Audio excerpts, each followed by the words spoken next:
Yo, yo, yo, welcome everybody. Welcome in to Swish for Real. Boom, boom, boom. It's your boy Big Mike in the building. I got my co-host with me, Wild Dog and Boogie Bob. Wild Dog, how you living, man? Oh man, I'm good, staying out of trouble, you know what I'm saying? And lovely weather. So I got out a little bit today, which I probably shouldn't have done. You know, sinuses, man, sinuses. You know, big dogs always have some little weakness, you know what I'm saying? It's when women be saying, oh man, a big baby's like, yeah. My sinus allergy kicking in and people looking at me because I'm wearing a mask. I was like, my health over your politics. It's all about my allergies, baby. But I did get out a So little bit today. me and Boogie Bob will do the bark for you. Ready, Boogie? Hey, I'm always ready. I'm always ready. Me and Wild Dog enjoyed some high school basketball on Tuesday. So Nice. Yeah, Nice. yeah. Oh, facts. How was your day going so far? Your week, Bob? it's been a good week. Stretching those limits every week, trying to get better. Already. And guys, welcome back to the show. My guy, man, he's been doing some things. Y'all got to check him out on Twitter, LinkedIn. He's working, man. Prominent sports consultants, Lamont Harris, man. Welcome back in, brother. Hey, thank you, man. It's great to be back, man. Chopping it up with the fellas, man. Let's get it, Yes, sir. Man, thanks again. How was your week so far? I got to definitely check in with you. man. Busy, bro. Busy. Every day is something new. Man, yeah, this is just busy, but it's a blessing. It's a blessing to be busy. I wouldn't change it for anything else. Absolutely. And just in case, give the people a little bit more information about you, what you do. That maybe some people didn't see the last podcast, but kind of give them a little brief definition of what you do. Got you. So I have my sports marketing firm, Prominent Sports. What I'm the guy basically that goes and gets the brand deals for the athletes. So when you see LeBron James, I don't represent LeBron James, but just using for example, when you see him say, "Hey, go drink a Sprite," there was somebody that connected that deal. There was somebody that went and got Sprite and connected them with LeBron James. That is the guy. That's what I would do. I would be the guy that would connect the athlete with the brand and make the commercials that everybody loves. Yeah, and Can, absolutely. can you get can you get Boogie Bob a Gatorade commercial? I'm working on it. I'm working on it.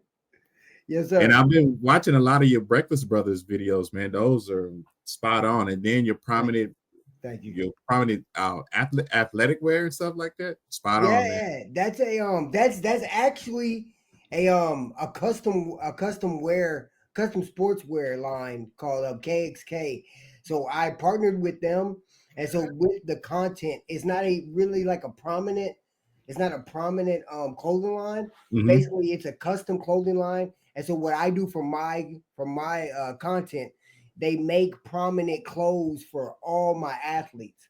So Nice. so because that's my code, that's my promo code that I get to use prominent. So you'll see prominent on all the jackets, you'll see it on the hoodies, etc. So it's all marketing to get people to get on the website and to use the code prominent. Hey, can I get a 2X sample? Something you know what I'm saying? I work on it. I got you.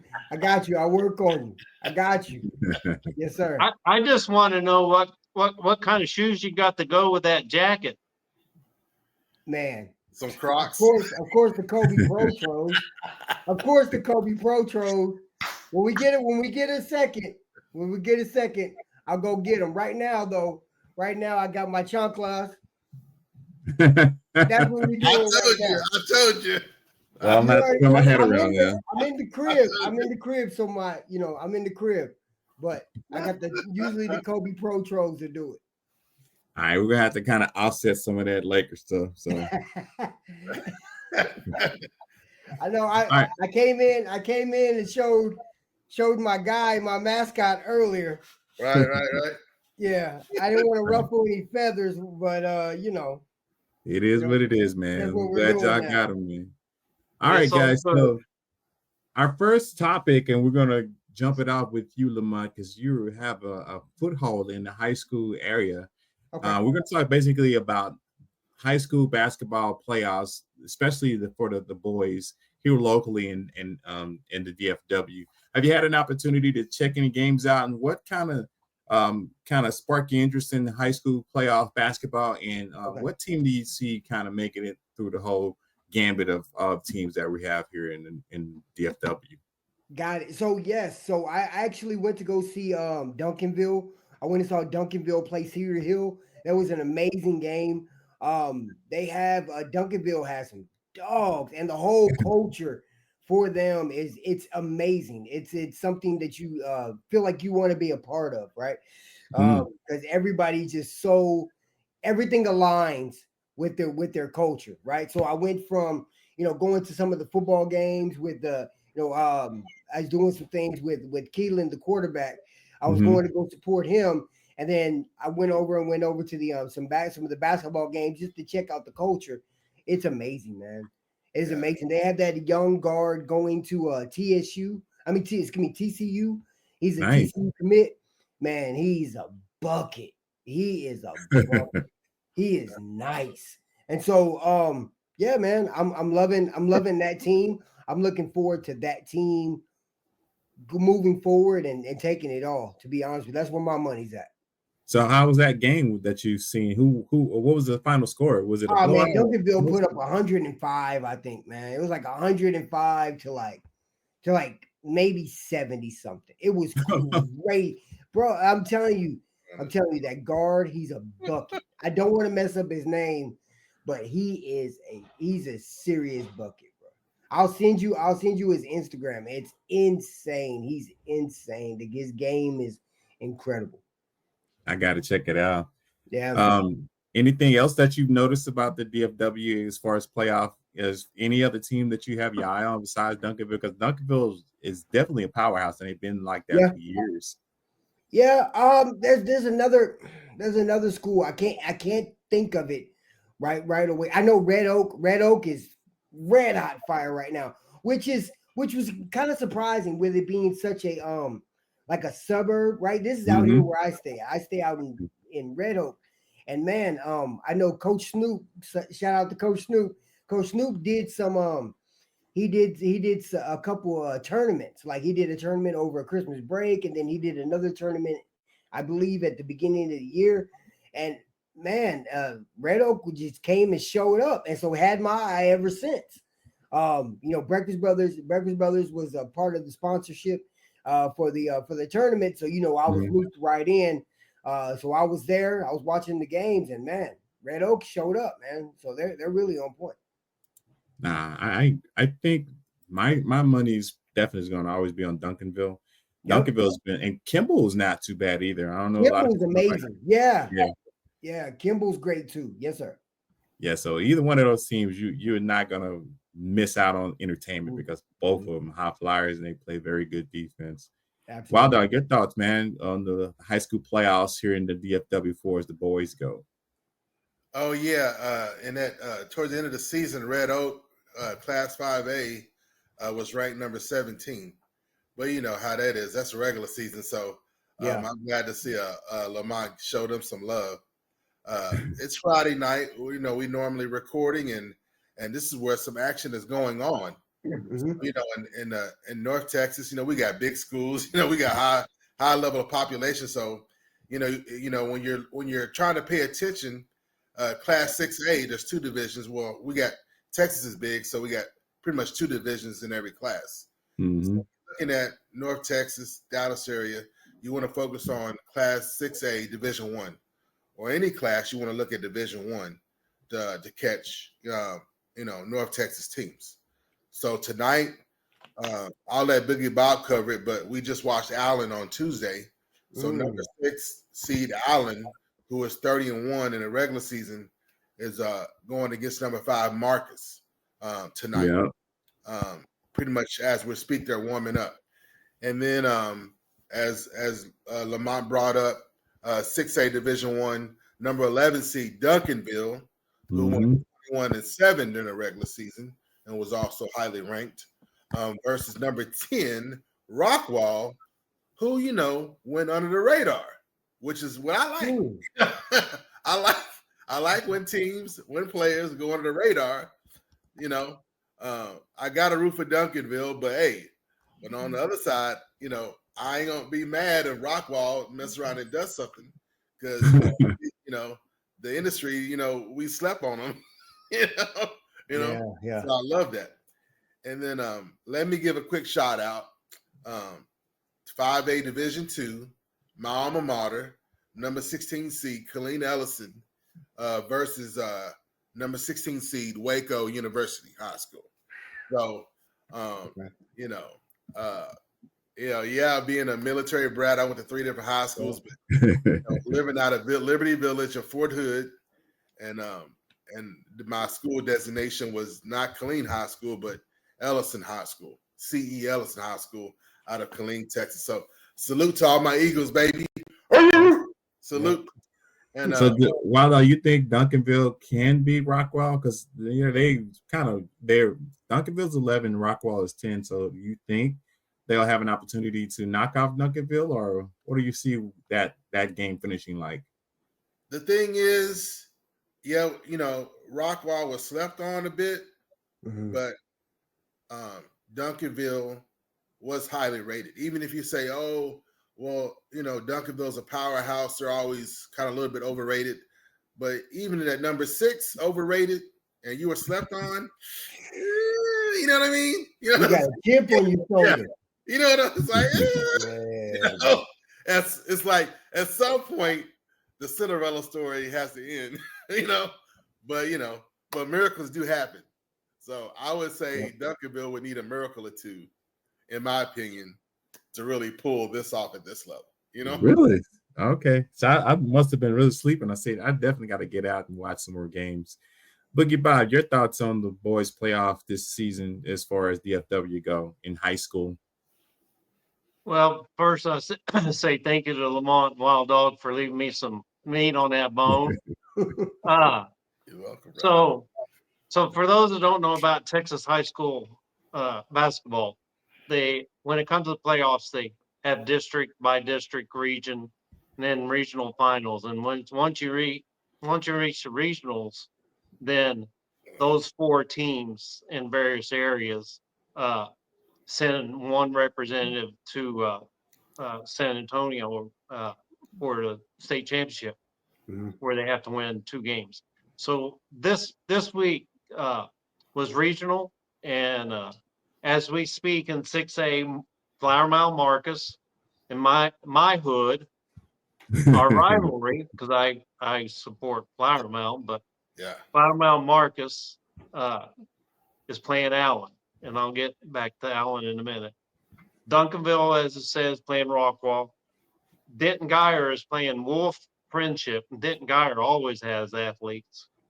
And Denton Geyer is the truth sometimes. They always have. And then you got TW College Park versus Mesquite Horn. So those are Region 1 and Region 2 6A. So the winners of those 2 will go over toward Fort Worth and Wilkerson and play next week on Friday and Saturday.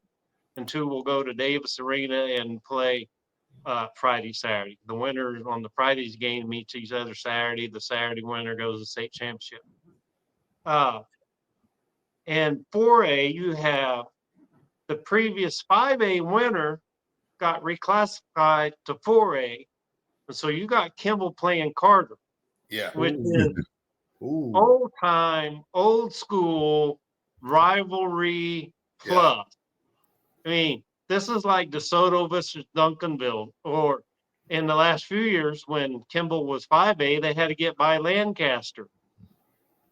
But Carter and Kimball, that we're talking decades. We're talking grandchildren of people that have been rooting in those games. There's a lot of steep history there. But I want to talk about the game Wild Dog and I went to on Tuesday. Was North Crowley versus Allen. And North Crowley had one guy that was about 6'7". The rest of them were small, but they had 3 real good ball handlers. And quite frankly, they outplayed Allen. Allen had his 2 twin brothers that were 6'6" and a center that's 6'7". And their guards were 6 foot. The point guard is like 5'6". You could tell he was a lot shorter. So they're a little weak at point guard, but man, do they ever have a lineup. I mean, their front court is big, big, and they're athletic and they're fast, and they like to jack up the 3-pointer. In the first quarter, they scored 12 points, and 10 of those points were free throws. But Crowley made a game of it. It was tied with just even in the fourth quarter. They got behind finally, but they came back, and it could have gone either way, and Allen being the favorite. But the big number 15, so the two twins that are 6'7", they launched and hit 5 3-pointers in a row and just kind of set that game. I mean, the Allen crowd was going crazy, but props to, I don't remember his name. He wore number 15, and he had done the old kind of go to the right and then come back over the left shoulder and had a nice little dribble fade and off the glass Tim Duncan-ish type of move. But about 30 seconds later, they threw the ball to him, and he took maybe 1-2 dribbles. And then, I mean, it was a tomahawk over 2 guys, not one guy, but over 2 guys. He tomahawked it, slam dunk. And we're like, it's over. It's like this, Carter. It's over. I mean, the lead wasn't that big, but boy, and I like props to North Crowley. They're very well disciplined. That coach had them, they played a form of stall ball because they had dribblers, and that's one way strategically, as you know, as a coach, Mike. If you're playing a lot of athletes, you take the air out of the ball, and as long as you can pass, unless they had a layup, or they were passing up wide open 3-pointer with nobody around, and throw it back out and re-dribble. You pretty much neutralize the athleticism. Plus, on defense, it means you got to run back and forth a lot. Yeah. Mm-hmm. But eventually, the athleticism Allen took over. They'll probably get by Marcus. I don't think they'll get by Duncanville. When Allen won the state championship, McCullough was the head coach, and he moved on. I think he's athletic director, but he retired. So the props of the head coach for Allen going up against Peavy and Duncanville. Ooh, that's maybe a little too rich for Allen there, but they definitely got some height, and they got 2 twins that they can jack it up from 3-point. Let me ask you this question though, Bob, before you move on to your next point. Kimball and Carter, when they both moved down from 5A, right? So them moving down to 5A, does that give them like more of an advantage? Because when you're looking at all the teams that they face, they pretty much beaten them almost by 20 points to get to where they are now to face off against each other. 2 years ago, I would have said yes. It would have given them advantage when Kimball had Artero Morris playing for him, and they're always going to have athletes. But in the 4A division means your school, the number of students in your school is what determines if you're in 4A or the small there, so 5A. So that their advantage is being an inner city school and being able, they don't necessarily have to recruit athletes because they're in the hot blood of where athletes are born anyhow. And those that don't grow up through their middle school wind up going to Kimball just because of the name. And the same for Carter. So I don't think it's that big of an advantage for them in 4A because the schools they're playing against have about the same student enrollment. So the odds of talent being dispersed is probably pretty equal. It's just you've got 2 schools with one with a great football reputation, another one with, so it's you're not going to get many transfers. If somebody's going to transfer, they'll go to Duncanville. Yeah, for sure. So, but Kimball Carter, the inner city, kind of reminds me of the days in the 80s when Chicago had Isaiah Thomas and Mark Aguirre and all of them playing inner city basketball. So yeah, because Kimball and Carter are not too far away from each other as far as geography, so they're pretty close. So yeah. All right, so moving on to the next subject, we're gonna hit it back to you, Lamont. So we're talking about high school, regardless of the fact of there's a lot of players generally now in high school, but they are not. I don't think they changed the rule yet for high schoolers to hop from high school to the NBA. So, what are your top high school players to make the NBA all time, and who surprised you the most? And there's one everybody knows. We talked about him. You wearing his colors now, but give me your thoughts on the top high school players to make the NBA all time. Man, are we going 4? I mean, what are we doing? 3, 5? Yes, your choice. It's an open conversation. I'm of course I'm gonna go Kevin Garnett, right? Kevin Garnett was it was huge. Him going from he was a monster, man. I'm gonna go 3. I'll go Kevin Garnett. Of course, I'm gonna go Braun, but the Mamba, of course, Mamba number 1 for me, absolutely. Just because he had an impact early, right? He had an impact early. So did Braun. Braun came out scored I think Braun scored like 22 his first game. He came out balling his very first game. What are your thoughts on Dwight Howard when he first came out? Because he made a big impact as well. Well, yeah. You know what? You're absolutely right. I forgot about him coming out of high school. Yep, absolutely. And he was balling on the defensive end. On the defensive end, man, couldn't nobody stop him. I mean, couldn't nobody score on him. So yeah, absolutely, he was protecting that rim.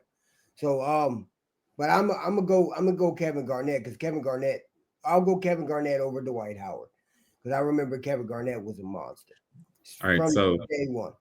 If you had to choose a starting 5 from high schoolers, if you can think of most any high schoolers that made that jump from the NBA, who would be your starting 5? There's some good ones out there too, and man, you probably. It sounds like I'm gonna have to go with Dwight Howard at the center. I don't remember too many centers. I'm trying to remember a point guard that came out from high school. I could give you some names, and you can give me a point guard that came out. Go positionless. That's where we're at. I need a point guard because I'm there with my 4. I need a point guard. If I'm not mistaken, wasn't Gerald Green a point guard that came out of high school? Yeah, he was just a dunk contest. Yeah, that's not. He's not going to come up in this conversation. What about Monte Ellis? Okay, he's all right. Who else we got? Who else we got at the 1? I think. Well, Kobe could play the 1. He could play the 1, but he's going to want to play off the ball. And then you got Tracy McGrady too. Oh yeah, I'm going T-Mac. I'm gonna go T-Mac. At least some heat on the ball now. If I need somebody to handle the ball, T-Mac will be a point forward. I'll put T-Mac in that Scottie Pippen position. Gotcha. Absolutely. And so you have a couple of centers you could choose from. Tyson Chandler is one of them. Bill Walton, I think he went to UCLA, so we can't add him. Kevin Garnett, another one. And then if you want to think about it, Amari Stoudemire, he could play that center position. Nah, I'm gonna stay with Dwight Howard. I'm gonna stay with Dwight Howard. I don't think any of those other players. I don't remember Amari Stoudemire. Amari Stoudemire he was good. I think he was good later on in his career. I don't think from like the actual jump. I don't remember. Oh, he was a beast because he played with the Phoenix with Steve Nash. You don't remember that? I know he was pretty early, but I'm talking about high school league. League. I don't remember Amari Stoudemire being that. Now, later on, Steve Nash, etc. Yes, absolutely. Legend, Hall of Famer, 1,000%. All right, Boogie Bob, we're gonna swing that same question to you, man. What are your thoughts on the top players that hop from high school to the NBA, and who would you have as your starting five if you had to choose? And I know you got a plethora of I know he ideas. knows. Well, let me for the viewers that don't know, more likely to hear the term one and done. And the one and done was you have to be a certain age before you're draft eligible. And that was basically to eliminate people from going straight from high school to NBA, because what very few, there was in the 100, if not 1,000 people that were going straight enter an NBA draft after application and not getting drafted and then not eligible to play college. So that rule was changed. So for the viewers that don't know, it's not always been that way where it's one and done. And I'll just apologize up front for the first guy I'm going to mention, because I know Wild Dog likes old school. But when you talk about high school to NBA instant impact, it begins and ends with Moses Malone. Yeah, he was on my list too, so I didn't. And I know that Wild Dog's like, please leave me some meat on the bone. So, but it's all right. It's all right. but Moses is full. That when he got to Philly, he's like full, and just like the shirt, swish for real. He just I mean, it's old school. If I hadn't been a Sixer fan, I probably wouldn't have known about it. The reason KD's probably more known about as a high schooler is because of the impact he made with the Timberwolves, who had not been in the NBA for very long. They very early in their expansion, and he was an all-around player. Obviously, Kobe, because what Lamont said, and LeBron. I mean, LeBron was you could say the one and done rule was because of LeBron. And he was the first player in high school. The ESPN was broadcasting his games. And so, that the high school, the NBA straight kind of ended with LeBron. As far as point guards, there's not that many that I remember going straight from high school. They're mostly big men, because point guards and small guards, their stats, they don't stand out. Even in AAU, they don't stand out enough to be drafted or get on a team if they were drafted to like shine. And that's why it was so hard for Lamont, is mostly big guys that came in and impressed. But my number one was Moses Malone. It's like they had their Dawkins Chocolate Thunder. They let him go. And come. I don't know if Dawkins played college ball or not, but Rick Wad. AI played 1 or 2 years at Georgetown. So yeah, absolutely. And there's Tyson Chandler to me is like, if I had to choose defensively, since what he did for the Mavericks, man, it was like, how can you not pick him at least as a power forward? If you're gonna pick Dwight Howard as a center, you gotta pick Tyson Chandler as your power forward. And then the other center that a lot of people don't talk about is Jermaine O'Neal. He came out pretty much out of high school, so he wasn't too bad. Waldo, your thoughts on the same subject? Okay, let me see what I got left here. Because I really don't. I mean, it's all good. I really don't like to repeat. And so, man, speaking of players back in the day, I know the numbers don't look great, but a lot of times things don't show up in the box score, right? But he played, all those years for like 6 different teams, and there's a reason for that. Let me get a shout out. Let me give his flowers to Bill Willoughby. Willoughby. Okay. Right. Did he play for Denver, if I'm not mistaken? 6 different teams. Let me see.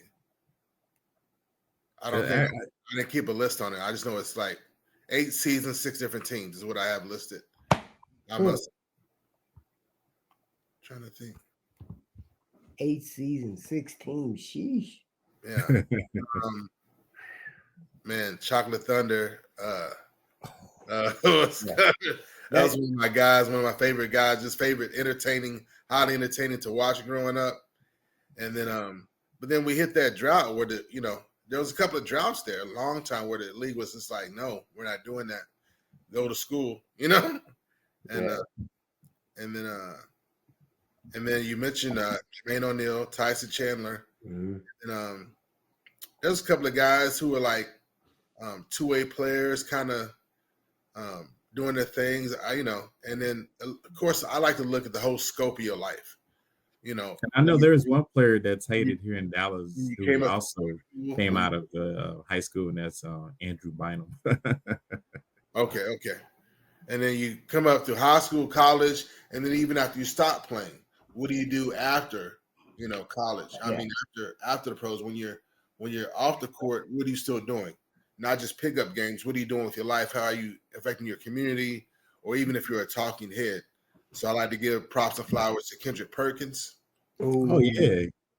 Big Perk? Yeah, Big Perk. Big Perk. And and there's and then, I have issues sometimes with things. We believe in redemption, but you haven't redeemed yourself.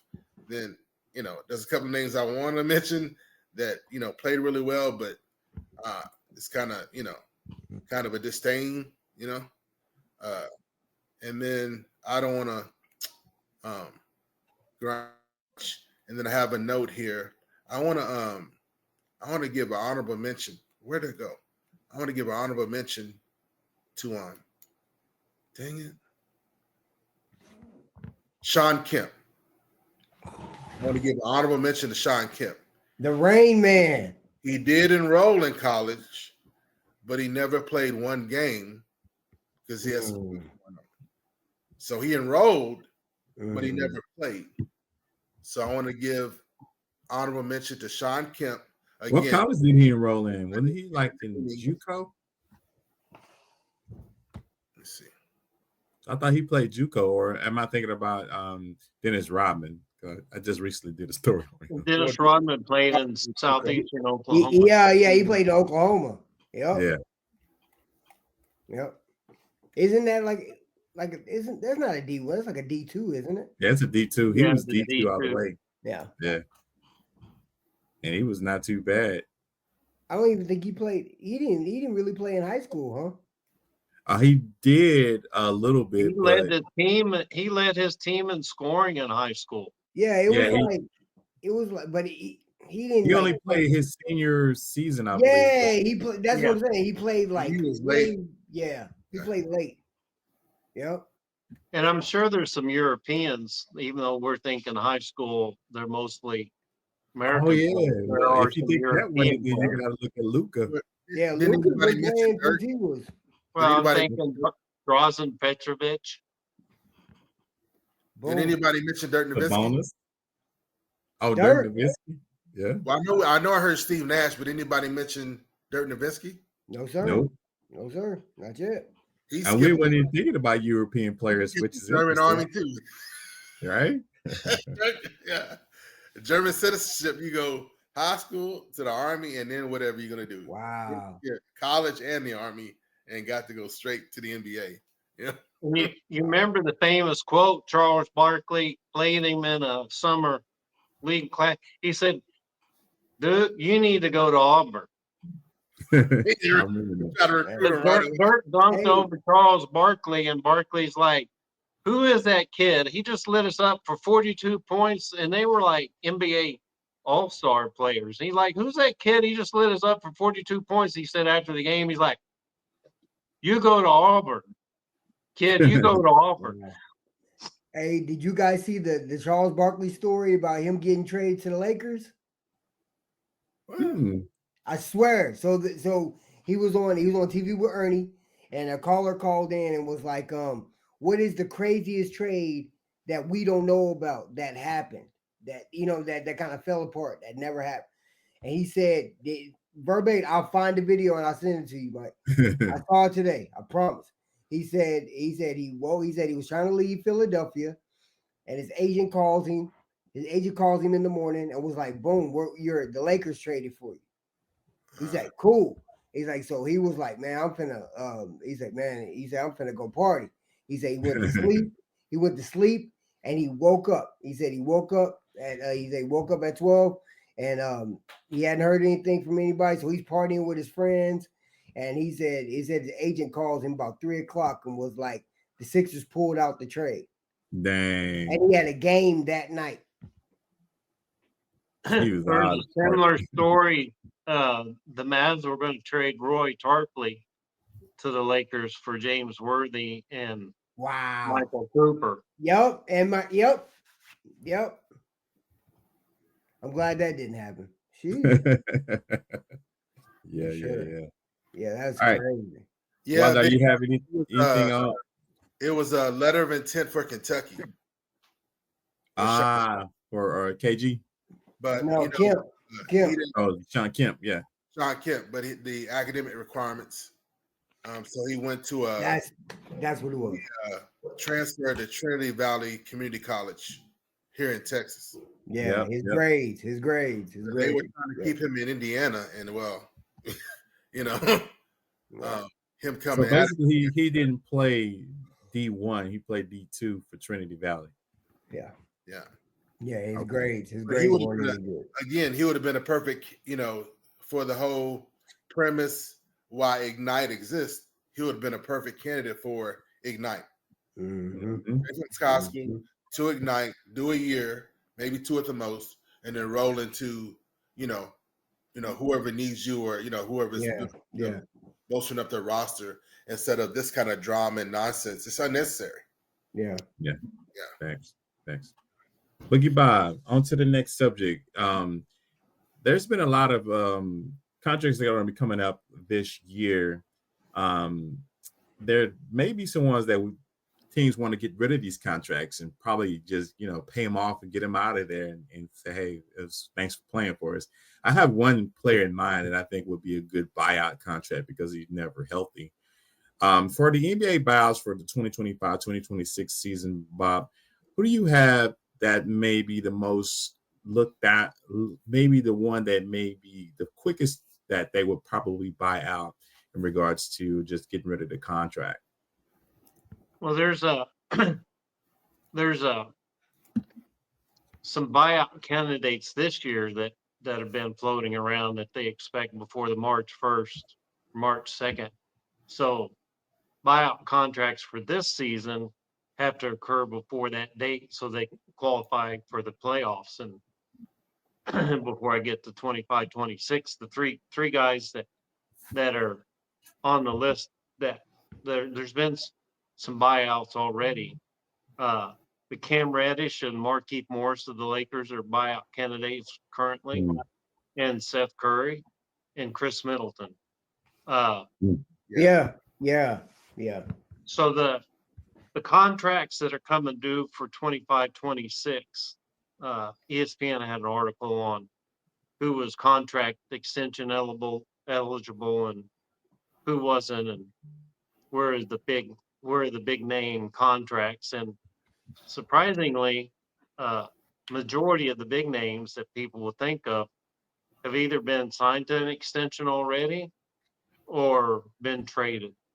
But I'm going to mention one guy, not knowing his contract status, but he does have a no trade clause. And I wouldn't be surprised if the Suns buy out Bradley Beal. Yep.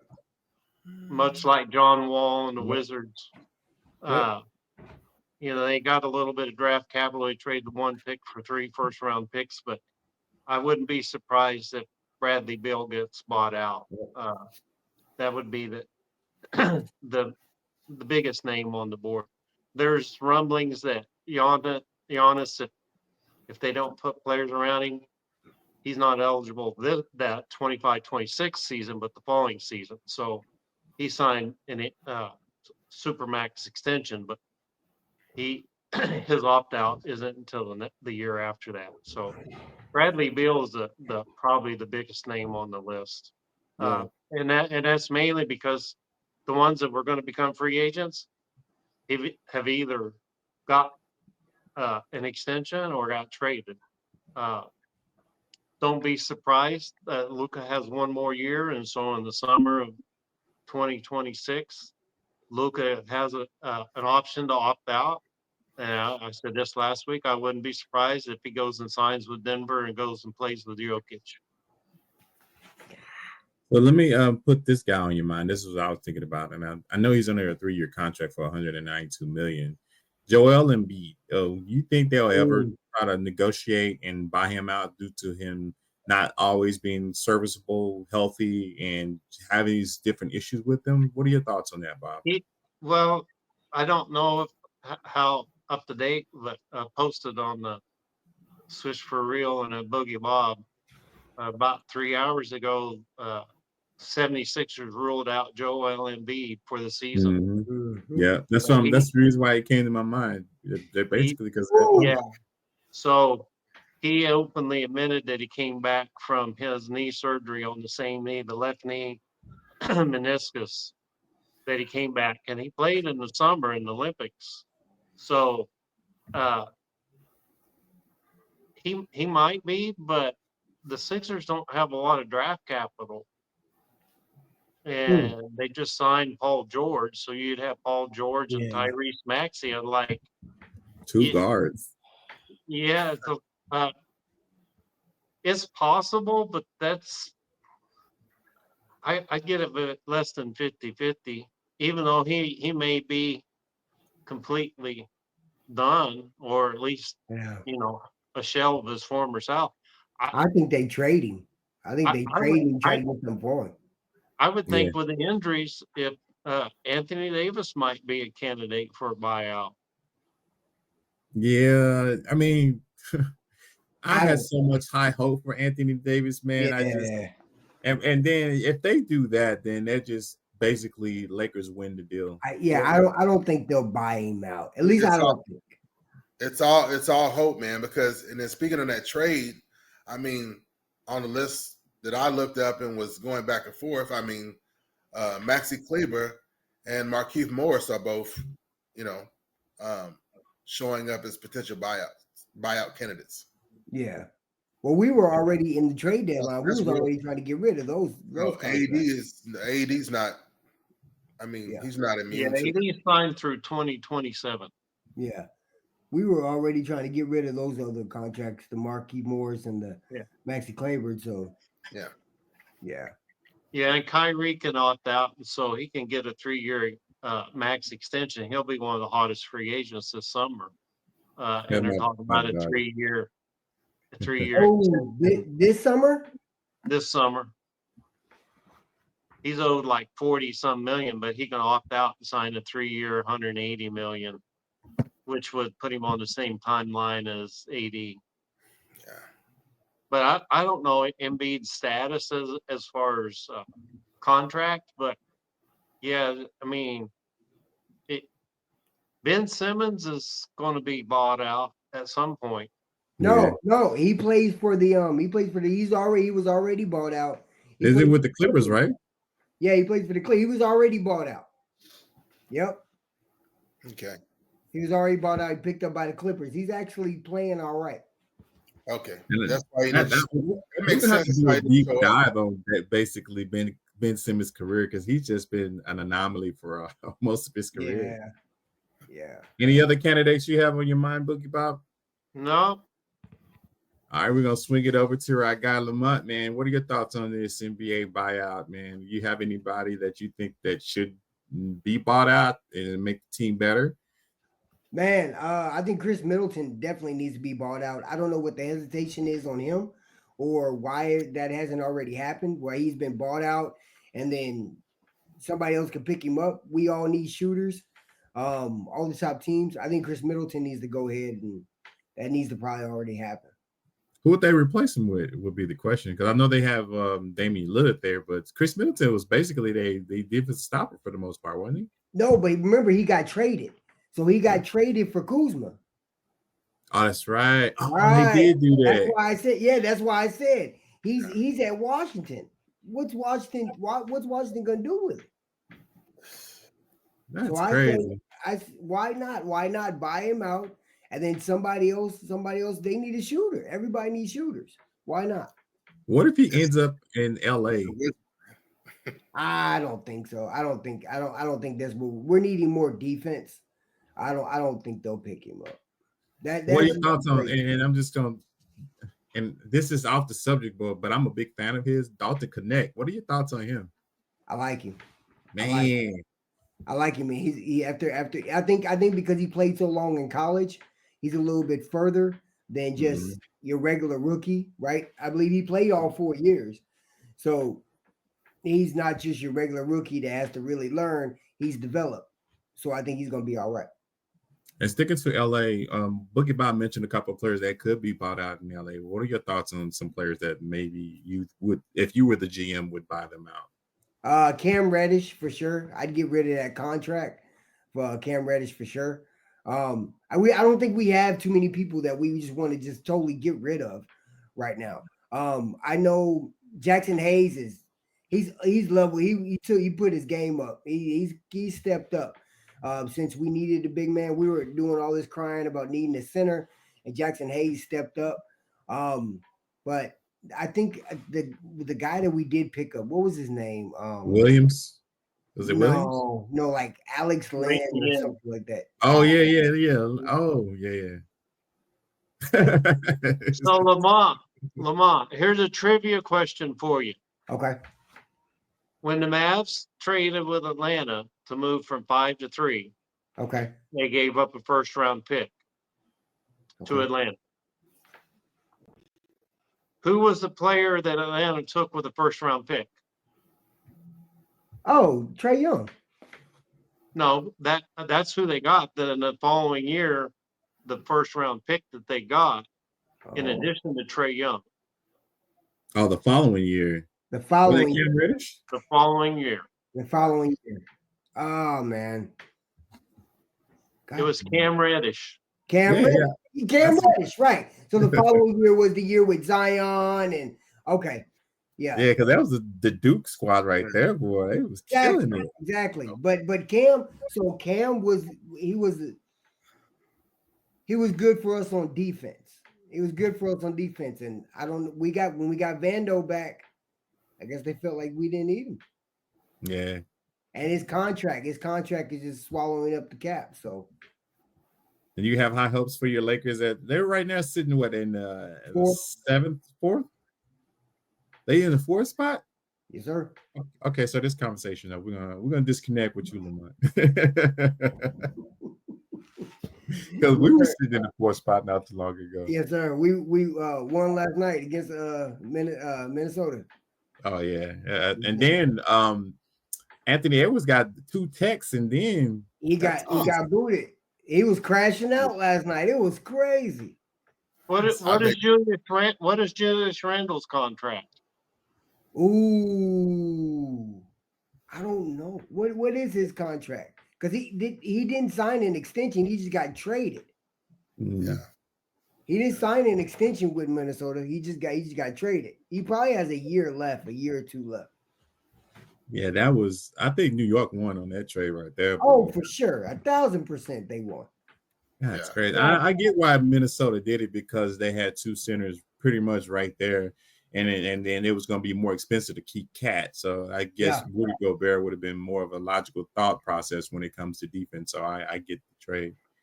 I think they tried it. They were trying to do the Twin Tower thing. Yeah. And they tried it a couple of years and it didn't work in the playoffs.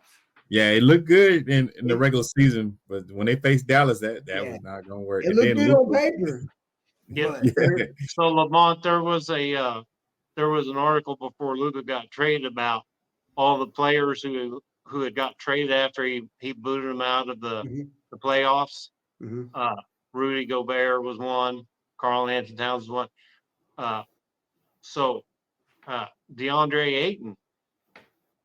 So he with Portland might just decide, and he signed an extension, but he might be one of those players that somebody cuts loose. He signed an extension, what, like 2 years ago, right? Yeah, yeah, exactly. It's a little older one. So yeah, but he's not. I don't know, man. I don't know, man. Yeah, Wild dog. NBA buyout candidates on your list, man. Who do you have? Hey, man, I'm not gonna go in about my position on buyouts, but y'all triggered me when y'all talked about Chris Middleton and being over in the Wizards and what's going on and why. And I'm like, it's the Wizards, man. It's the Wizards. And so, man, let's just go down the list with the Wizards and what are they doing and why are they not doing what they should be doing since they have this opportunity to do buyouts on certain people. I mean, so Chris Middleton, Sissoko, I don't know if it's City or Saudi, but Sissoko, and then you've also got Reggie Jackson over there. Oh yeah, Ooh, wow. And Joel, it's the Wizards, man. One sitting on the block on the bubble is the thing, but you got 3. So they haven't really been good since John Wall. Am I? Yeah, right. That's John 3. Wall and Bradley Beal. Yeah, that's 3 confirmed candidates for buyouts with the Wizards. Man. So if you're gonna go to the Wizards, I want you to go to Charlotte. Who would you? Because Charlotte is not Charlotte, but New Orleans. New Orleans been really in obscurity for many years now. What's going on with them? Who would you consider buying out down there? I know one person. Zion probably the main one. But CJ, but Cam is the only one I got confirmed though. Yeah. What about CJ? Yeah, CJ McCollum. But he's what, in his 7th year or something like that? Mm-hmm. He got a couple more years in him, maybe 5 more. So I don't know if they would want to get rid of that veteran presence. You know what I mean? Because you're going to need somebody to really bring these other kids along since they already traded BI. So he's in Toronto. Yeah. So now I don't know just who really else they got besides that, man. That if we're talking about buyouts, I wouldn't know. Yeah, I think my money would be on Zion Williams. They probably either trade him or figure out a way to get him out of contract for sure. I'm sure trade him and try to get something for him while he has some kind of value. Sorry, okay. Wild dog. I wouldn't try and jumping on your time, bro. No, you good, man. It's it's 4 of us. Yeah, I thought we were. Yeah. My fault. We were all chopping it up. My fault, Wild dog. My bad. I'm good. I got triggered. All I can remember thinking about is there's 3 dudes on the Wizards. You know what I'm saying? 1 or 2, depending on what's going on. But 3, man, you forgot Chris Middleton was over there, huh? No, I didn't forget. I got triggered. There's 3. And then the tragedy of Dennis Schroeder over there with the Jazz. They need to just go ahead and buy him out. Yeah, he from Germany. Shoot, man, we'll man, it's all about your brand and impressions. Man, I would have been nothing left and went back to Europe. Sure. How many times did he get traded? And been a celebrity. This year, I'm sure, like twice, right? Look, and be a celebrity in Europe, and then get my money back up in Europe and be good to go and be set. You know what I'm saying? He's been traded quite a few times. Star in Europe. You know what I'm saying? So yeah. And he's not that bad of a player. I'm the Jazz. I'm short. I'm like, buy me out. Anytime you send me to Utah, buy me out now. It's like Derek Harper said, you go to Utah. And Utah hasn't been good since Darren Williams, because they was balling, and with Darren Williams, AK-47, Andre Karolinko, remember them? Wow. That's the last time they had Rudy Gobert and Donovan Mitchell until Luka took care of them. Yeah, but I'm just saying, like a consistent couple of years where they was always balling. Because Utah, they only balled with Donovan for like 1 or 2 years, but like AK-47. Them boys was balling like at least 5 straight years. Yeah, they was always in the playoffs. Yeah. Sloan was still the coach then. Yeah. Sloan's the man. I love Sloan. I love Sloan's whole history. And when people's like, oh, whenever I hear Mr. Chicago, I think Sloan, Jerry Sloan. Like, why you think him? I say, you don't know your history. Let me take you back to the black and white days. Yes, sir. Man, Jerry Sloan, the Chicago Bulls. I'm like, yeah, dog. So Lamont, since Luka has been traded to the LA Lakers, boo,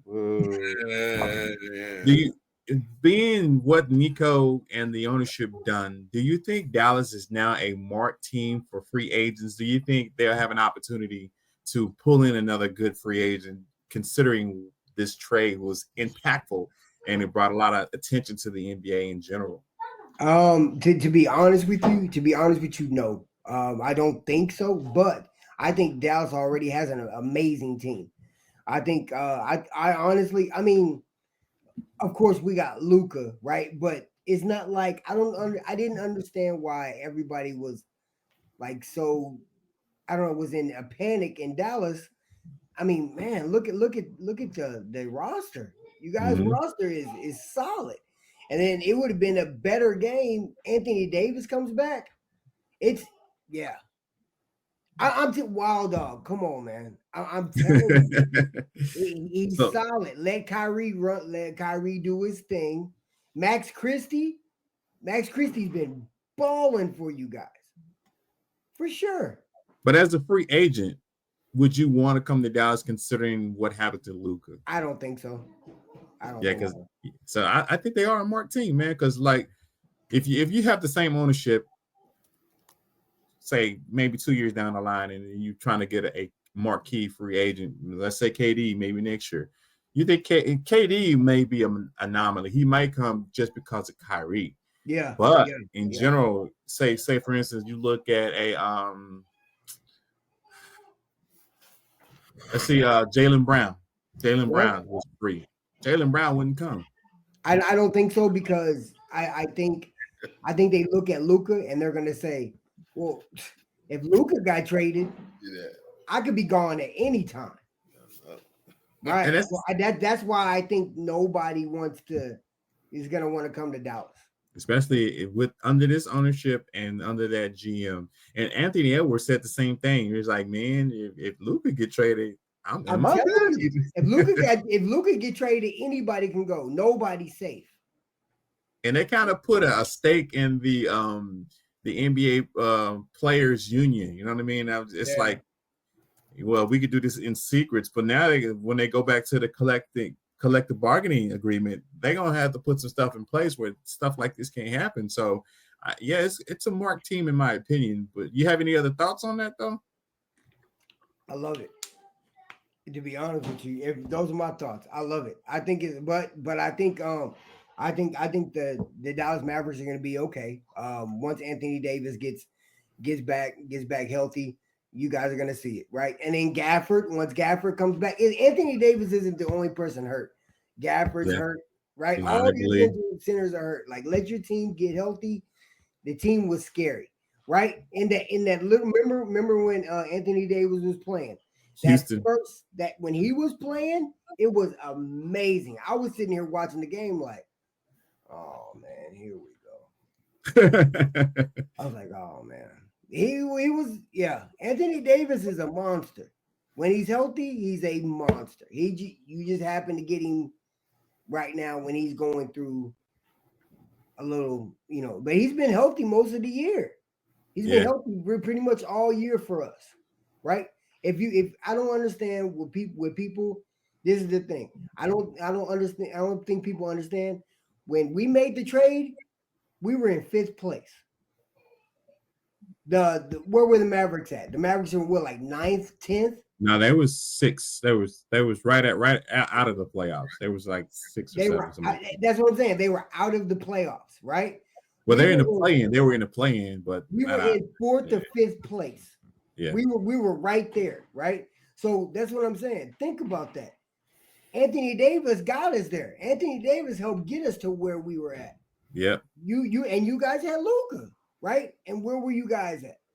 So Why Well, would see, you be Luca was upset? injured for a few games too. He was Yeah, injured for a lot of, absolutely. and then Lively got injured, and Gafford got. It was like it's like a whole black Yeah. cloud just came and rained on our parade as far as Yeah. the teams health wise.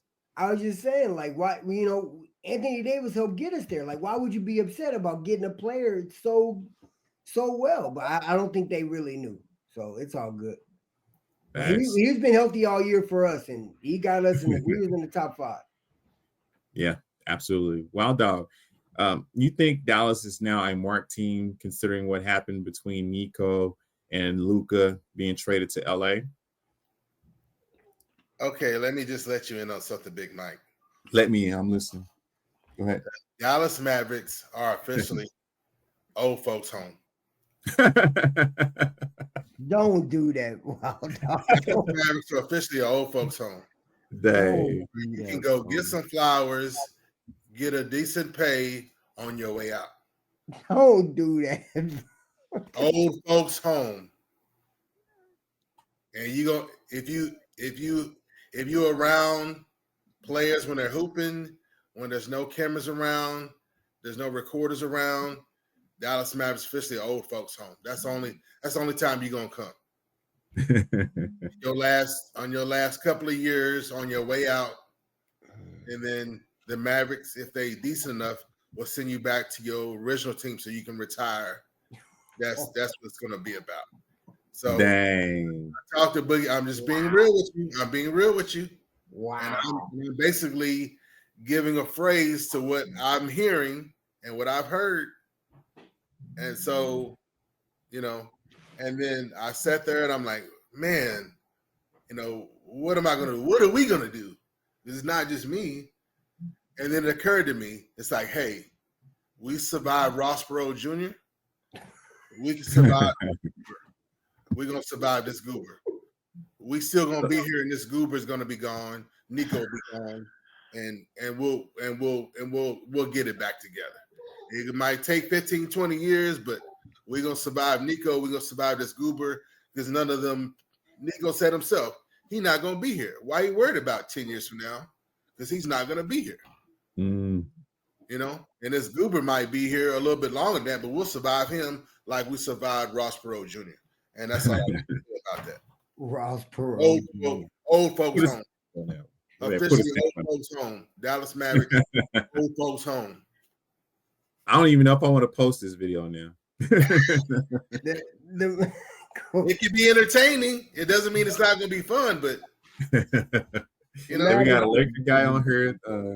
Now you talking about we got an old folks home. Oh, that's man. crazy. That's crazy. Boogie Bob, man. Dallas marked team now. Just some place where free agents refuse to go. Your thoughts on that? It was hard enough already to get a free agent. Yeah. And I mean, I've been a fan since 84, 85. I lived through the 90s, the 3 J's. And, we traded Jason Kidd when he was young, and it took us a decade to recover. A man named Dirk helped us get back. But there's two things, and I hear you, Lamont, about the trade. Even Charles Barkley said, AD ain't no slouch. You're getting a good player.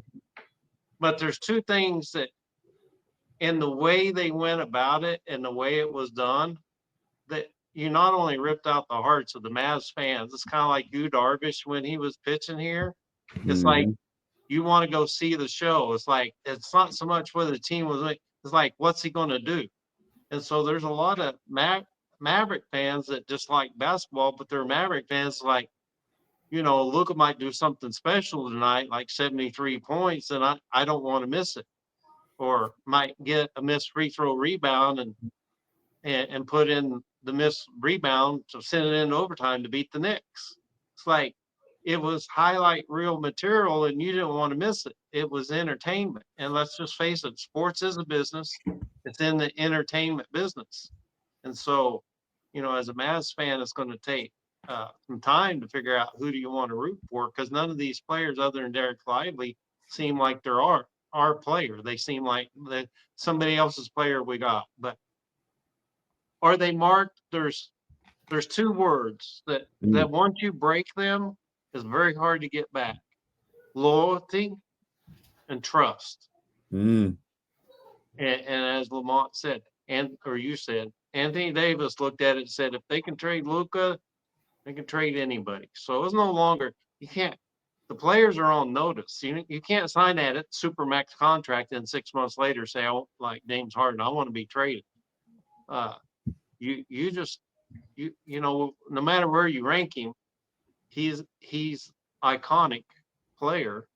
Yeah. His stats may go down, but iconic players get that kind of vitriol. And so the loyalty that the Mavs fans have shown and the trust that they've shown, that's been broken. It's going to take a long time to get that back. And the Mavs have had this problem before. Seth Curry, how many times did he sign as a free agent with the Mavs only to be traded? Yeah. Like 3 times, right? Yeah. Maybe Devin Harris, Mark Cuban said, it was a mistake to trade him. I'll never trade Devin Harris. What did he do? He traded him to Denver.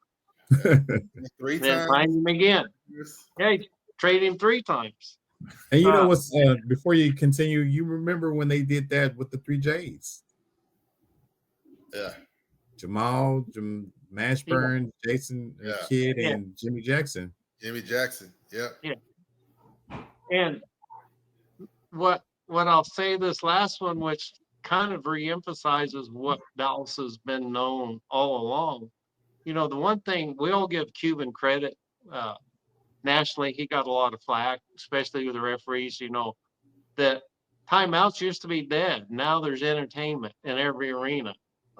And Wild Dog was part of that. That's Mark Cuban. He changed a lot of things, but he was a fan first, before a business owner.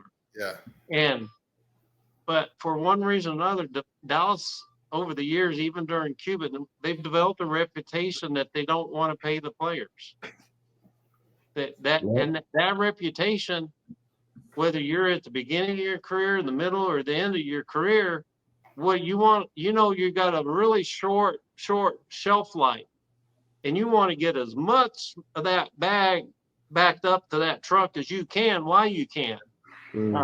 Ben Simmons ain't going to get a super max contract. And that's just, there's, when you outplay your contract, you're going to get big chips. When you underplay your contract, then you're going to get traded.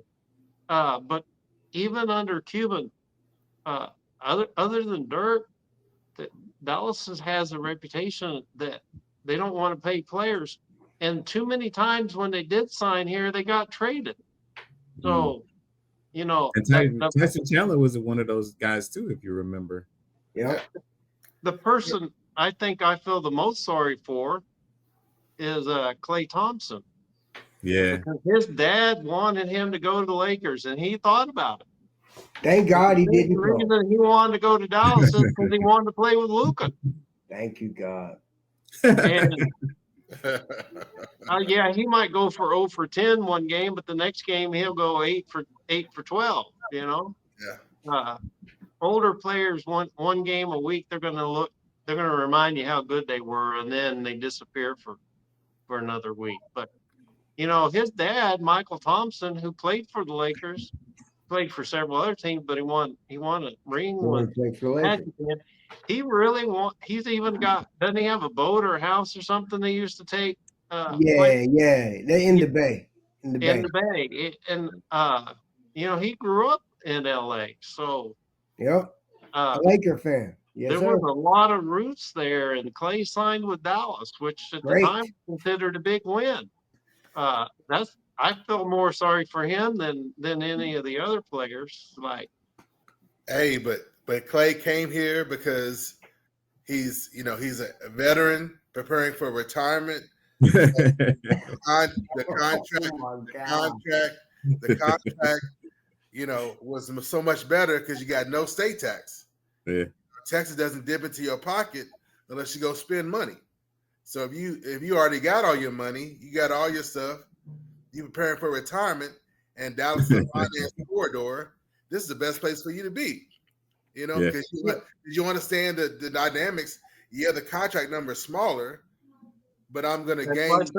They want to get that bag, big a bag as they can. But that's what people who aren't educated in finance don't understand. You come to Texas, you get to keep more of your bag. Yeah, you can be a smaller bag, you get to keep more of it. And if you're in Dallas in the finance corridor, all you got to do is go down the street, and there's a whole lot of people that help you make and save more of your money. You know. So, I want to ask something. Can I ask something? Yeah, absolutely. Because fellas, okay, Bob brought up something big, and I've always said this about Mark Cuban, right? Doesn't want to pay anybody, right? So, do you all think, and with you all being Mavs fans, do you all think that because how much money they cause Luka to miss out on, do you think that's gonna hurt later on? Like even Kyrie wanting to re-sign. Do you think that's gonna hurt? That's gonna hurt them. Absolutely. I give you my opinion on it. So if you think about what happened with that whole trade, though, a lot of fans canceled their season tickets and all that stuff. So that you're not going to be able to pay anybody a lot of money as far as athletes go, because you're not going to be making money, because you got to build that whole fan base back up again. And that's, like Boogie Bob said, it's going to take some years. So it's no way they're going to be able to pay anybody anything.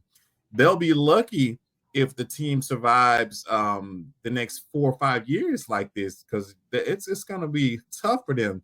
The fan base that they just gave away, the tick now, like I think somebody mentioned, one of my subscribers said that the tickets are so low now that you can sit pretty close now because of what happened with the trade. You can get a real good seat for like $60. I'm like, what? And Big Mike, I spent years doing ticket sales and merchandise, right? American Airlines Center, Cowboys, Rangers. I mean, I go on, right? Yeah. Dude, and then you ban Luka jerseys. They really did ban the jerseys. I would be selling Lakers Luka jerseys because that's money. They really banned the jerseys. That's a fact. They even taken him on the promo material. So Lamont, this will be right up your alley. And what Wild Dog's referring to is, for every fan in there, they expect them to spend so many dollars on food and so many dollars on merchandise and so many dollars on this and that. We track it real time.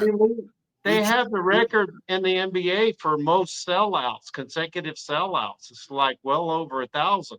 Yeah. So it's one thing to sell a ticket, but to sell parking, bag of popcorn, soda. If you take the family, you got to feed them. Yeah. Then you got to take the kid. He wants his favorite, players, T-shirt. They drop $100 easily in the fan store, and another 50, on food on top of the ticket. Well, if you don't have butts in the seat, then you don't have that extra revenue coming in. Exactly. That was my point. Exactly. Yikes. Yikes. Especially basketball fans, the demographic, basketball fans make more money. They have greater income, greater disposable income, excuse me. The Dallas basketball fans, especially Dallas basketball fans, have greater disposable income than any other sport, than any other area, than any other entertainment area. So whether it's pros, legends, semi-pro, college, high school, Dallas basketball fans have the greatest disposable income. Interesting. I didn't know that. Money to spend. And if I was in merch, I'm like, yeah, we have this demographic, this Luka, do some healing campaign. But what I'm not going to do is ban Luka jerseys. Yeah. If anything, I'm going to have a tribute T-shirt. I'm going to have tribute posters. You know what I'm saying? I'm going to be selling Lakers number 77. You know what? I definitely want to see what it's going to look like when he comes back to play. I know they're going to have some type of tribute thing for him. And speaking of tribute, we're going to swing this one over to you, Wild Dog. The legacy of Kawhi Kawhi Leonard. That was Kawhi. It's all good. That's understandable. Don't forgive yourself. I know from going to San Antonio to Toronto to the Clippers, he's had a remarkable journey. You know, I don't know what his legacy will be right now. I'm pretty sure they'll still review him as a champion. What are your thoughts on his legacy and if he's going to cement himself as a San Antonio Spurs, or you think he's be more notable as a Toronto Raptor? Well, it's 2025. Let's just take a snapshot of it right now, right? It's none of that. I mean, as far as a team, you know what I'm saying? Because he's really considered like what we classify as a journeyman. Mm-hmm. You know, he's someone who's clutch, the kind of player that basically gets you over the hump. Yeah. Right. When he came on the Spurs was ready, right? Yep. He get Tim Duncan another chip, got them over the hump, right? If you want to say, "Oh, it's the East Coast, what's Toronto doing over there?" They had everything. They had all the role players, right? All the specialists, everyone to get everything done, you know, and they knew what they was doing, you know, putting all their eggs in one basket to get Kawhi over there, right? Even if just for 1 year, Kawhi got them over the hump. Mm. So this is reputation. Then going to the Clippers is like he go to the Clippers and let's see if we can build around him. That's not Kawhi Leonard. Yeah. That's just not what he's going to be known, what he's known for right now. And that's panning out. That's not really the deal with him, you know? And so, but he's going to go down as one of the best two-way players ever, you know? And with a legendary nickname like the Claw, I mean, that's just iconic. That's the Texas thing, if people didn't know that. Yes, for real.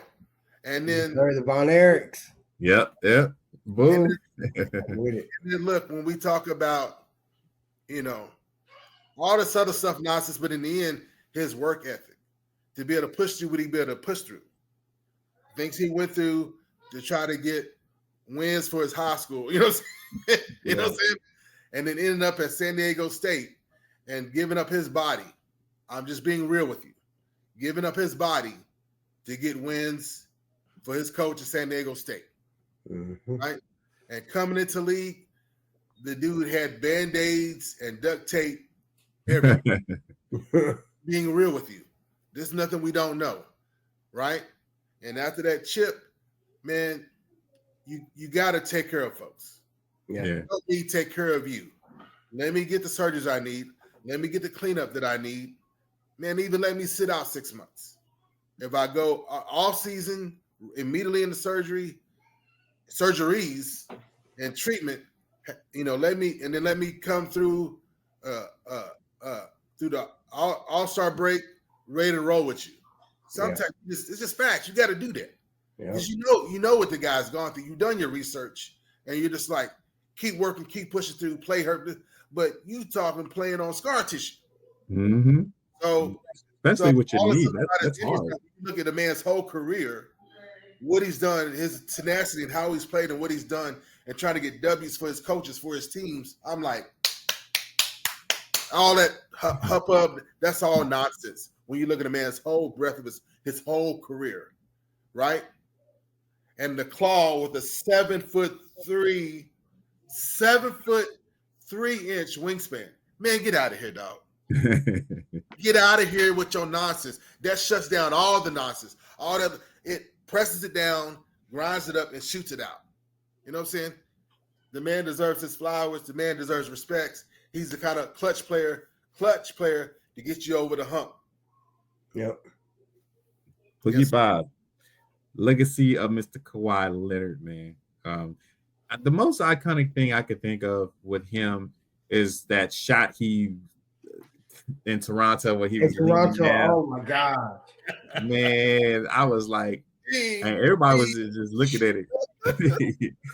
Your thoughts on his legacy, Bob? That was probably Embiid's best chance at winning a chip. Yep. 1,000%. 1,000%. Man, it's sad but true. That man cried. That man cried all the way to the locker room. That was it. Well, you know, player legacy is always my favorite segment.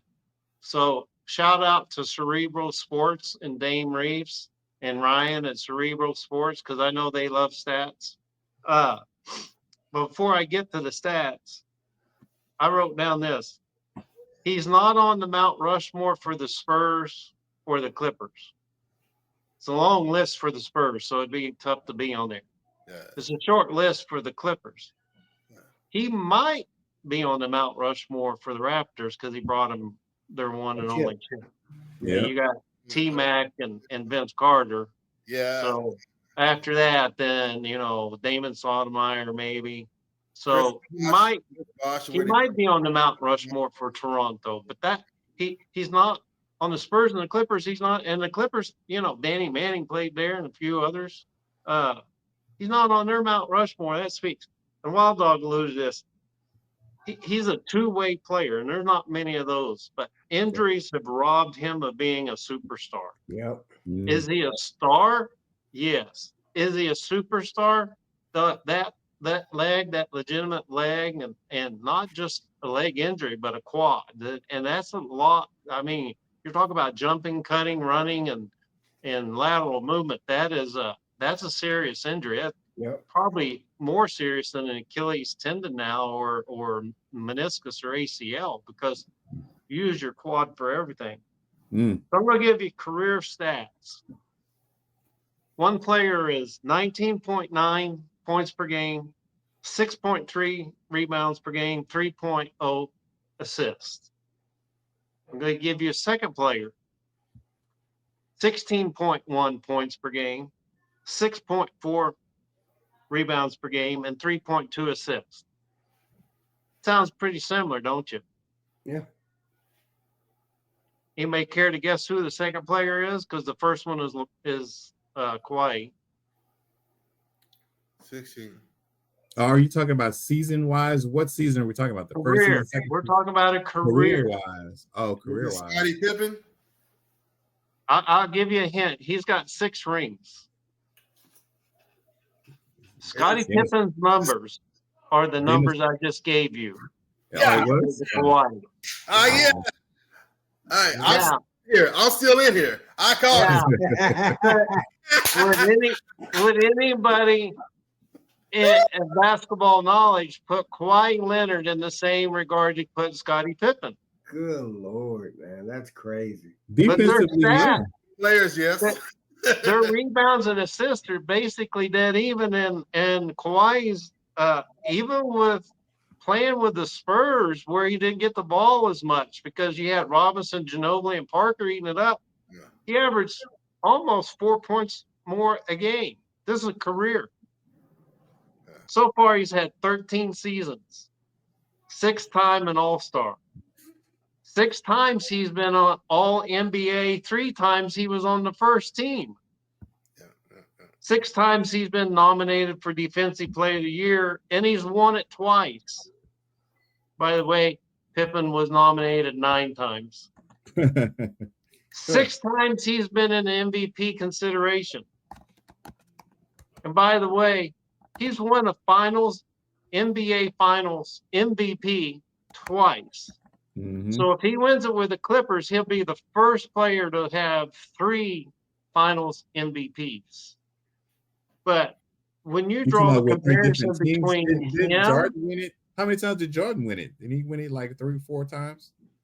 3 different teams. Oh, yeah. Okay. That's what I was 3 different teams. Yeah. Gotcha. So LeBron's the other one that could do that. But when you compare the stats I read off between him and Scottie Pippen, I don't think most basketball heads like us, we don't put him in the same stratosphere as Scottie Pippen. Yeah. I do. And yet, statistic-wise, play-wise, two-way-wise, if it hadn't been for the injuries, I think we'd be talking about Kawhi Leonard in the same breath we talk about Scottie Pippen. Fact. Big fact. Yeah. I still think if you end his career right now, if you retire right now, I think he retire as a Spurs legend, and then you will probably think of him on the Toronto level, and then Clippers last. So, because for whatever reason, Spurs is going to be his legacy, in my opinion.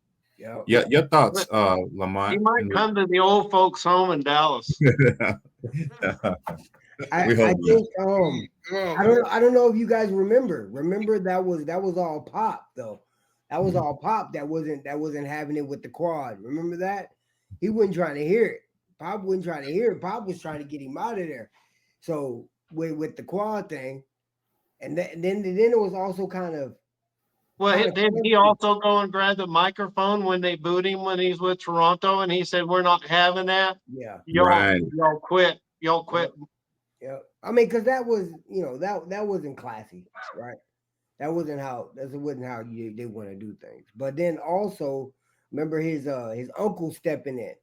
His uncle stepping in. That's what got him. That's what got him traded. Mm-hmm. Yeah. So, what do you think his legacy would be more so, San Antonio, Toronto, or the Clippers? You know what? It's always I don't know. I think people have I think they forget that he was so great with the Spurs, right? Because he's been playing for the Clippers so many years. I forgot until you said something just now, right? And he's a champion, right? Yeah. And he's an NBA champion there. So I mean, and he was. Remember LeBron's face when he got on the floor? Remember that? He was so iconic with the Spurs. Yeah. People forget about that, right? We have short memories nowadays. So it's really just like when you think about Kawhi right now, you're thinking about him playing for the Clippers and just being not available all the time. You don't know he's a 2-time NBA champion. Yep. So I would think if we're gonna go with legacy wise, I would go with the Spurs, if anything, just because he did that 1 year with Toronto, and that was kind of like a forced year. It's not that he went there through free agency or he went there because he wanted to be there. Remember, Pop sent him there. That's where he got traded. He just ended up getting traded with some good pieces around him, and they took off. Yeah. Right. Remember, he got traded for DeRozan. You take out DeRozan, you put in Kawhi, equals a championship. So when I mentioned Pippen earlier, Pippen in his later years, with Houston and then with Portland, he did, much like what we're seeing with Kawhi now. Pippen's, after his 6th ring with Chicago, but people forget that he played for the Rockets or Trailblazers. Ooh. They remember him in the ring. Yep. Absolutely. So it's like it was just when I was looking up those stats and I thought about Pippen, and so I looked up Pippen's stats and I'm like, you're talking about a guy that single-handedly eliminated the Mavericks out of the playoffs 2 years in a row, once in the bubble and the next year. When they had beat LA in LA 2 games, and then they won home, had a 3-1 lead, and Kawhi Leonard brings it back, wins it in 7. He had a defensive play that basically shut down Luka and went down for a dunk. They were nice. That game. Nice that year. You talking about when he was with the Clippers? Yeah. Played in the bubble. Yeah, I got you now. But Big Mike, if I could just, kind of sum it up with the Claw. He is a member of the 75th anniversary team. He is a Hall of Famer. There it is. Yeah, with the Spurs though. With the Spurs. So this is the off-topic question I'm gonna send to you, Lamont. It's still on the same topic, but last question for you. Do you think Kawhi, and I'm just looking at facial structure, is he I think he's related to Kendrick Lamar. Kawhi? Yeah. How? He just looked like it. I don't know. They just like they could be related. The Canyon. I want you to research that. California people look alike. California guys look alike. The Canyon Mike, Spring. that'd be like saying Lamont is like Kevin Hart because he's got the same tone of voice. Now, Lamont voice a little deeper than Kevin Hart's. but I'm just saying that Canyon Springs High School and then the Hope State High School area. I mean, they might be related. I got family out there. You never know, bro. You never know. I want you to check that out. Check it to that for me, Lamont. That's funny. All right, fellas. So it's been an amazing show. As always, we appreciate Lamont for coming on. Wild Dog, my co-host, making it in. Boogie Bob, my other co-host, doing their thing, man. Wild Dog, tell the people where they can find you on these social media streets, man. Hey, Big Mike, let me get one more in. I want to give a shout out to 6'5" shooting guard King Grace at Oak Cliff Faith Family Academy. King Grace for Texas Impact. Okay. All right. And then of course, I try to stay out of trouble. I don't do too much. So you can find me on YouTube at Wild Dog 357.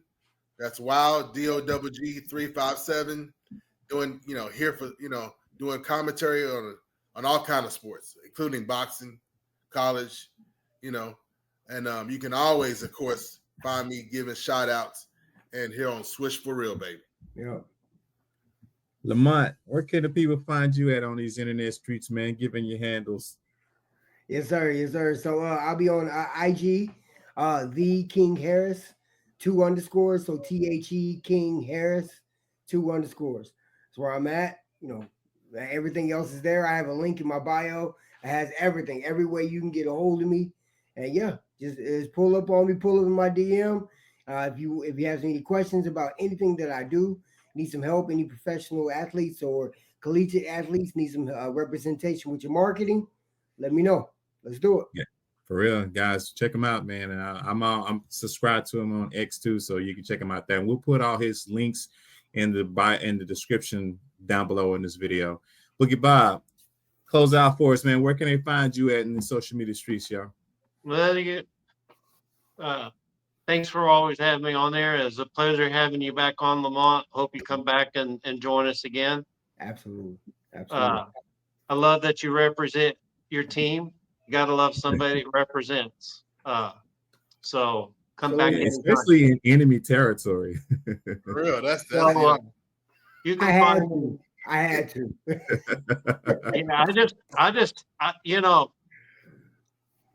I can't. If I dress like that, I don't look as fly as some people. Oh, Boogie, we should have worn our jackets. We should have worn our jackets, Boogie. So you can always find me at Swish for Real. Yep. We usually have a logo up there. Subscribe. Swish for Real. Spread the name out. And then you can find me at Boogie Bob. And we talked about high school at the beginning of this podcast. And so I want to give a shout out to a gentleman I met that played for University of Cincinnati. So Marvin Gentry, if you're listening, give us a ring. We'd love to have you on the show. Yes, absolutely. And you subscribe to us on X, and I'll subscribe back to you on X. So we'll catch up with you, man. Hey, Mike, guys, again, Mike, one more thing. I'm so sorry, Mike. I just want to give all your kudos and your love. So Mike brought me a Swish for Real t-shirt, right? I wear it all the time. Hey, let me tell you, the QR code on the back is amazing. It's genius. Whoever did that, genius. Salute. And I love the t-shirt. I love the fit. I wear it all the time. I just had to come stir up some trouble this time. It's so soft, man. I was gonna wear it, but then I was like, no, let me cause some trouble. I just wanted the Boogie to come for me. That's all. I knew it. But yeah, the shirts are great, guys. Thank you so much for everything. Well, back in the day, I had Boogie Bob shirts, and I think I might have one that might fit you. Man, let's do it. I was actually, Mike, I was gonna ask you for another shirt. I love it. I got you. Well, just send me your color and your sizes, because we only got the 3 colors: gray, white, and black. So either one of those, just let me know which one. Whatever I need to do, bro. Yeah. I got the black one. I need a hoodie. I need a hoodie for the teenager, bro. I need a hoodie. Got you.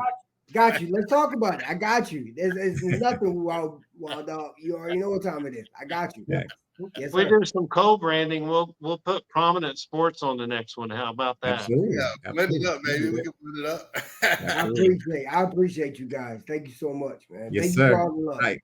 Guys, we're gonna sign out, man. It's been a great show. My dog's sitting like, hey, I need to go to the bathroom. She's right here. Right. But we're gonna, one, man. Yes, sir. Y'all have a great night, man. Thank y'all. Swish for real. We are out, baby. Let's go.